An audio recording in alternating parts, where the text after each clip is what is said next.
دعا ایسی درخواست ہے جو ایک بندہ اپنے رب کے سامنے پیش کرتا ہے۔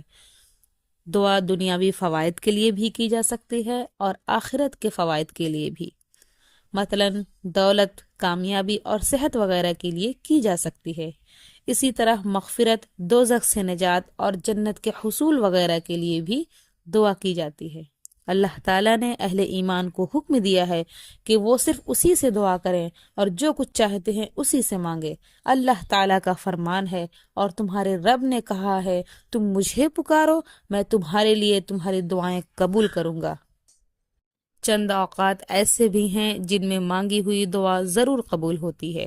احادیث میں دعا کی قبولیت کی یہ اوقات بتائے گئے ہیں۔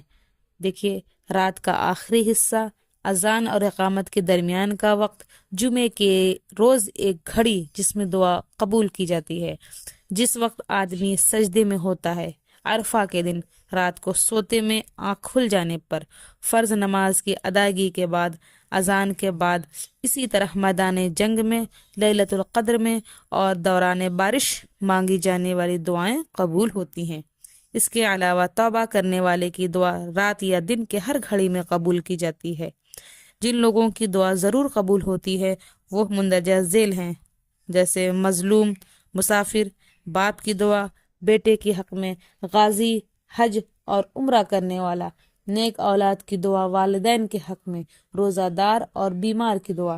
اسی طرح خوشحالی اور فراغت میں دعا کرنے والی کی تنگی اور مصیبت کے وقت بھی دعا قبول ہوتی ہے۔ نیز مسلمان بھائی کے لیے اس کے عدم موجودگی میں مانگی گئی دعا بہت جلد قبول ہوتی ہے۔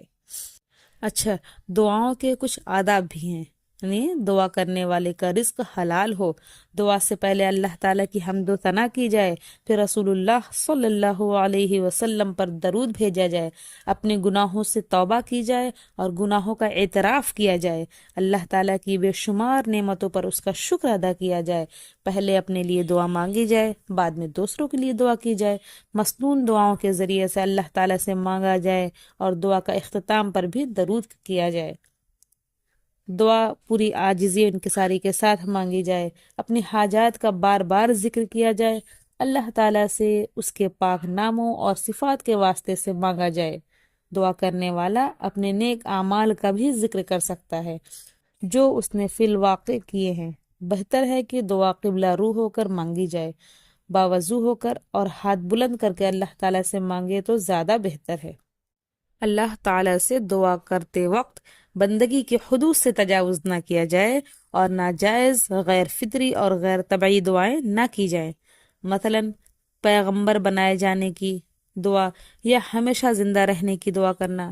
دعا کرنے والے کو صابر ہونا چاہیے اور اللہ تعالیٰ سے فوری جھٹ پٹ جواب کی توقع نہیں کرنی چاہیے، اگرچہ وہ اس پر بھی قدرت رکھتا ہے، لیکن اگر کسی حکمت کی وجہ سے فوری طور پر دعا قبول نہ ہو تو بھی بددل یا نا امید نہیں ہونا چاہیے۔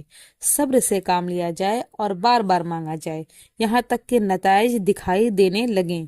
حضرت ابو ہریرہ رضی اللہ تعالی عنہ سے روایت ہے کہ نبی صلی اللہ علیہ وسلم نے فرمایا، بندے کی دعا اس وقت تک قبول کی جاتی ہے جب تک وہ گناہ اور قطع رحمی کی دعا نہیں مانگتا یا جلدی نہیں کرتا۔ صحابہ رضی اللہ عنہم نے عرض کی، اے اللہ کے رسول، جلدی کرنا کیا ہے؟ آپ نے فرمایا، دعا مانگنے والا کہے، میں نے دعا مانگی، پھر مانگی، لیکن مجھے دعا قبول ہوتی نظر نہیں آتی، اور اس پر تھک ہار کر دعا کرنا چھوڑ دے۔ بندے کو سمجھنا چاہیے کہ اللہ تعالیٰ اس کی دعا کو قبول کرنے پر خوب قادر ہے، وہی ہے جو اس کے لیے بھلائی کرنے والا ہے، اسے لازماً اللہ ہی سے مانگنا چاہیے، کسی غیر سے نہیں۔ بندے کو اس بات کا بھی خیال رکھنا چاہیے کہ دعا میں مشروط جملہ شامل نہ ہو، مثلا اے اللہ اگر تو چاہے تو میرے گناہ معاف کر دے، بلکہ دو ٹوک الفاظ میں دعا مانگنی چاہیے۔ انسان اپنے شدید خواہش کے پیش نظر اپنی دعا کے منوعاً قبول ہو جانے کا خواہش مند ہوتا ہے، جبکہ اسے پتہ نہیں ہوتا کہ اس کا زیادہ فائدہ کسی اور چیز میں ہے جو صرف اللہ کو معلوم ہے۔ اسے یہ بھی معلوم نہیں ہوتا کہ اس کی اس وقت خواہش پوری ہو جائے تو انجام کار اس کے لیے کوئی غیر متوقع مشکل کھڑی ہو سکتی ہے۔ لہٰذا انسان کو چاہیے کہ وہ دعا مانگے اور یہ فیصلہ اللہ پہ چھوڑ دے کہ وہ اسی طرح اس کی خواہش پوری کرتا ہے جس طرح اس نے مانگا یا کسی اور بہتر طریقے سے اسے نوازتا ہے۔ رسول اللہ صلی اللہ علیہ وسلم نے فرمایا کہ جب بندہ اللہ سے دعا کرتا ہے جس میں گناہ یا قطع رحمی کی بات نہ ہو تو اللہ تعالیٰ 3 باتوں میں سے اسے ایک ضرور عطا کر دیتا ہے: دعا کے مطابق اس کی خواہش پوری کر دیتا ہے، یا اس کی دعا کو آخرت کے لیے ذخیرہ اجر بنا دیتا ہے، یا مانگی جانے والی چیز کے برابر کوئی مصیبت اس سے ٹال دیتا ہے۔ اللہ تعالیٰ سے دعا ہے کہ وہ ہم سب کو زیادہ سے زیادہ اپنی بندگی اور دعا مانگنے کی توفیق عطا فرمائے، آمین۔